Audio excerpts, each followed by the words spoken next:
स्वामी आलाप पद्धति में अर्थ पर्याय की व्याख्या के बाद व्यंजन पर्याय की व्याख्या कर रहे हैं।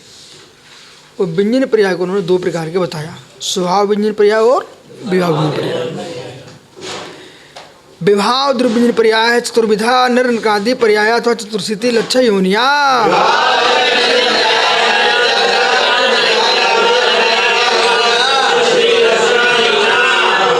विभाव द्रव्य व्यंजन पर्याय चतुर्विधा नर नकादि पर्याय अथवा चतुर्शीति लक्ष्य योनिया।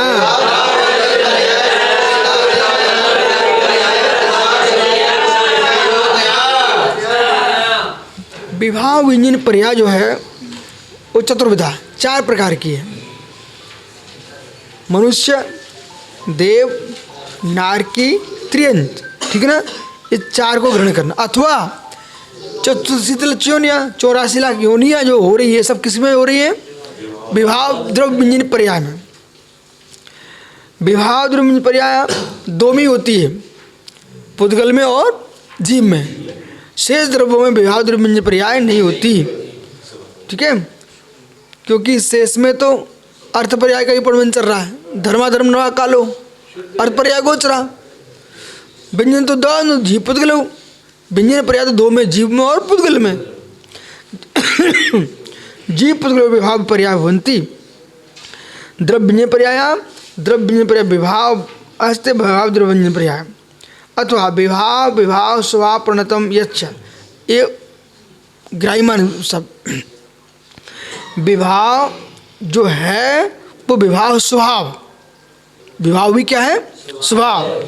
विभाव स्वभाव नहीं होता तो स्वभाव वो विभाव हो ही नहीं सकता। इसलिए इस विभाव स्वभाव शब्द ने क्या कर दिया कि निमित्त को साथ उपादान की महिमा गा दी। ये सब पकड़िए आप। कक्षा में मात्र विषय विषय गुण चलते हैं।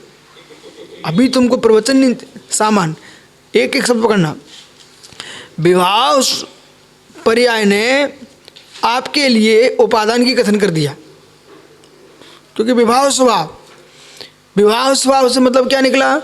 यदि जीव के अंदर मनुष्य आदि होने की योग्यता न होती तो असमान जाति पर्याय कुछ नहीं करती। अग्नि पानी में उष्ण होने की योग्यता न होती तो अग्नि कुछ नहीं कर सकती थी। उसमें योग्यता थी, वो निमित्त है। इसलिए सर्वथा जो ये बोलते कि निमित्त उपस्थित हो जाते हैं वो गलत कहना है।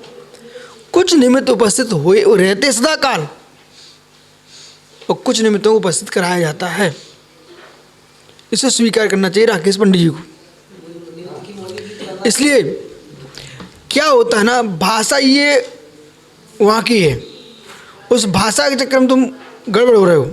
अब मैं आपको बोल रहा हूँ तदेतन मूल हेतु स्यात् कारणम से कारकम यदि बाह्यम देश काल आदि तपस्वर्यंगिकम। तो ये श्लोक नंबर 15 स्वरूप संबोधन। तदेतन मूल हेतु सब, मूल हेतु उपादान द्रव्य का होता है। मूल हेतु नहीं होगा तो निमित्त कुछ नहीं कर सकते।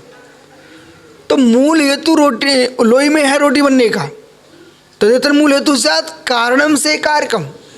अब सायकाल इस कारण भी होना चाहिए। साल भर बाजरे की रोटी नहीं बनती आपके मध्य प्रदेश में, साल भर बाजरे की रोटी नहीं बनती, ठंडियों में बनती है। तो देश काल आदि ये आ गया ऊपर से सामने खड़ा हो गया, ठीक है ना। और गेहूं की रोटी साल भर बनती है, देश काल आदि। क्षेत्र भी आएगा। तुम्हारे घर में शाम को सुबह भोजन के अंत में चावल खाया जाता है, दक्षिण भारत में पूरा चावल ही खाया जाता है। समझ रहे कि नहीं? इसलिए देश काल आदि संपूर्ण जगह लगाना पड़ेगा। बड़ा गहरा विषय है, एकदम उड़ाने के विषय नहीं है कि अपन एकदम उड़ा के बैठ जाओ। मूल है तो अब चलिए, जैसे कि पौधा उगना है तो वनस्पति के लिए धूप चाहिए, वो निमित्त प्राप्त है, उपस्थित मौजूद है। धूप चाहिए पंडित जी, धूप नहीं मिलेगी खत्म हो जाएगा, पीला पड़ जाएगा। इधर आइए, गेहूं की खेती है ना, यहाँ पर ज़्यादा गेहूं क्यों नहीं होता? महाराष्ट्र में पानी पर्याप्त है, क्योंकि गन्ना तो होता है, ठंडी नहीं पड़ती। ठंडी नहीं पड़ती विदर्भ में, वो ठंडी नहीं पड़ रही ना, यहाँ गेहूँ नहीं हो सकता। गेहूँ के लिए ठंडी चाहिए, जब अच्छी ठंडी पड़ती है तो गेहूँ उतनी जल्दी बढ़ता है। ठंडी चाहिए उसको, और जितनी चाहिए उतनी चाहिए, ज़्यादा नहीं चाहिए, नहीं तो कश्मीर में केसर होगी फिर। तो बहुत रहस्य है, आदमी को गूढ़ता में जाना चाहिए निमित्त के साथ। ये उड़ाने वाली बातें हैं, तत्व ज्ञानी नहीं है लोग, उड़ाने वाले मात पंथ को चलाने वाले लोग हैं। गूढ़ता में तदेतन मूल हेतु से कारण से कार्यक्रम यद्वायम देश काल तपस्या बहिरंग। तपस्या बहिरंग हेतु है, अंतरंग हेतु आपकी आत्म शांति है, लेकिन वो भी चाहिए, तपस्या भी चाहिए। अब तपस्या के लिए काल चाहिए। आत्म तपस्या कर लो मोक्ष नहीं मिलेगा, क्योंकि काल नहीं है, निमित्त खड़ा है सामने। बोलो बराबर। क्या आप सुनो, अलग से एक्स्ट्रा शब्द जोड़ते क्यों हो? आप ऐसा बोलिए, कार्य की उत्पत्ति के लिए साधन, साध्य की सिद्धि के लिए साधन आवश्यक है, अनिवार्य है। नहीं बोलते ना, जिस भाषा, सुनो ना मैं क्या बोल रहा हूँ, समय पूरे सुनो। साध्य की सिद्धि के लिए साधन अनिवार्य है, अंतरंग और बहिरंग। हमने आपकी भाषा ही नष्ट कर दी यहाँ पर, कि मौजूदगी है कि उपस्थिति है, कुछ सब पागलों की भाषा, वो आगम की भाषा बोल रहा हूँ मैं। तो जहाँ साध्य की सिद्धि होगी वहाँ पंडित साहब साधन अवश्य चाहिए। चाहिए बोलो, चाहिए, होगा नहीं बोलो, बस इनकी भाषा पकड़ो आप लोग। सुनो, जिस गुरु से तुम पढ़े हो ना, उस गुरु से हम पढ़े हैं, और जहाँ पर युद्ध होता था वहाँ पर मैं बैठता था बगल में, इसी बार में युद्ध होता था। वो सोनगढ़ के लोग बोलते थे मौजूदगी। अब बे क्या ना, जैसे नक्की शब्द है, मौजूदगी शब्द है, ये वो गुजराती थे तो उनकी भाषा में नक्की चलता है। ये लोग नकल पट्टी लोग हैं, बुंदेलखंड के लोग नक्की, महाराष्ट्र के लोग नक्की, अरे नहीं है, उनका निजी शब्द था, गुजराती शब्द था नक्की। तुमने उसमें किसमें नियतता में लगा लिया। सुनते जाइए, अब बरोबर, अब ये वहाँ का और ये महाराष्ट्र का बरोबर शब्द चलता है, कोई बेकर नहीं है, बराबर, टेंशन मत लो। लेकिन शब्दों में उलझना नहीं है। पर जैसे कोमा नहीं लगने से अर्थ बदलता है ना, ऐसे शब्दों में अर्थ बदलता है।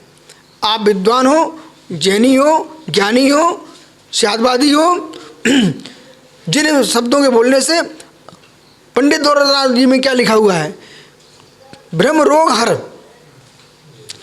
रोग है, इसके हरण करने वाले शब्द आना चाहिए, नहीं कि भ्रम उत्पन्न करने वाले शब्द आना चाहिए।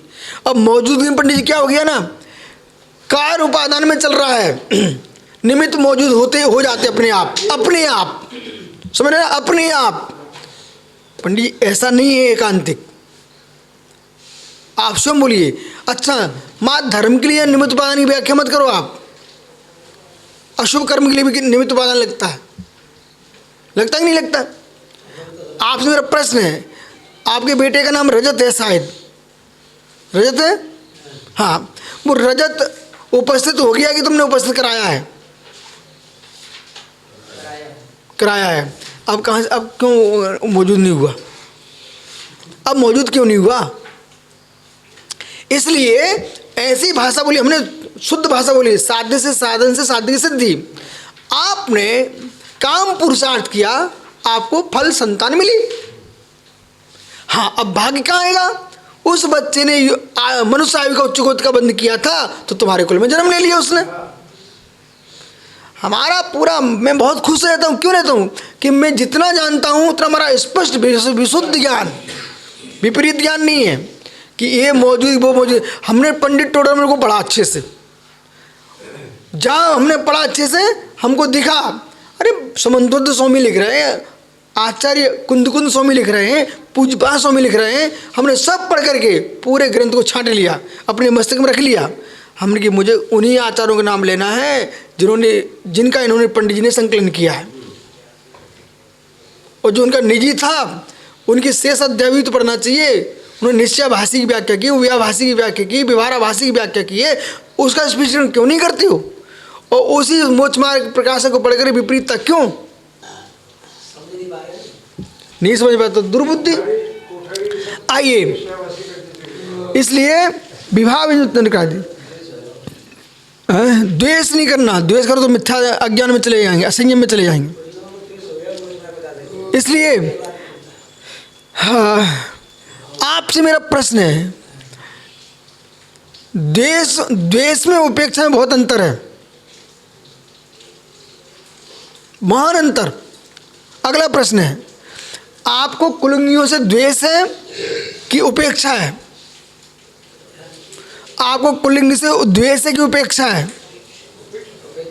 अच्छा, अगला प्रश्न, आपको पत्ती नहीं चलती ना खाने में, टमाटर चलता है क्या?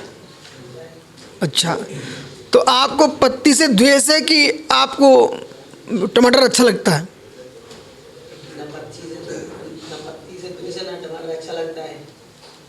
अच्छा नहीं लगता होता ना। हाँ सुनो पंडित जी, देखो भाषा तो अच्छी लग रही है आपकी, लेकिन अंतरंग के भावों को पकड़िए आप। अच्छा लगता है पर नहीं समझो, अच्छा लगता है, कुछ चाहिए वाला लगता है, कुछ लगता है।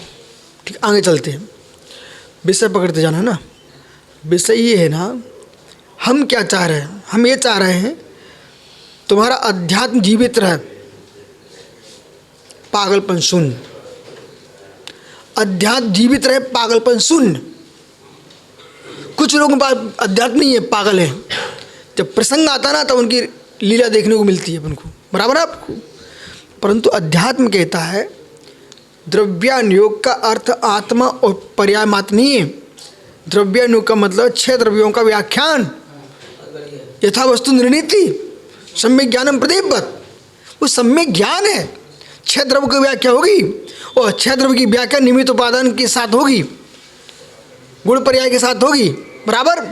इसलिए विभाव भी वस्तु का स्वभाव है। इसने उपादान की प्रधानता का कथन कर दिया। फिर विभाव होता क्यों है? क्योंकि परनिमित्तिक, बिना परनिमित्त के बिना विभाव हो ही नहीं सकता। विभाव मानते इसका मतलब निमित्त, ठीक है। इसलिए आप चलिए, प्रश्न करने का समय नहीं है अब। सुभाव तद्द्रव्यम व्यंजनानि लक्षणानि चिन्हानि तेषां पर्याय विभाव पर्याय व्यंजन पर्याय, ठीक है। तो व्यंजन जो है वो पर्याय, तो व्यंजनानि पड़मनानि, व्यंजनानि पड़मनशीलता, विभाव द्रव्य व्यंजन पर्याय। जो विभाव रूप पड़मन है, विभाव रूप व्यंजन पर्याय है। इस पर शेष आगे विचार करेंगे। अब कुरल का अपन वही ले लेंगे, चलो।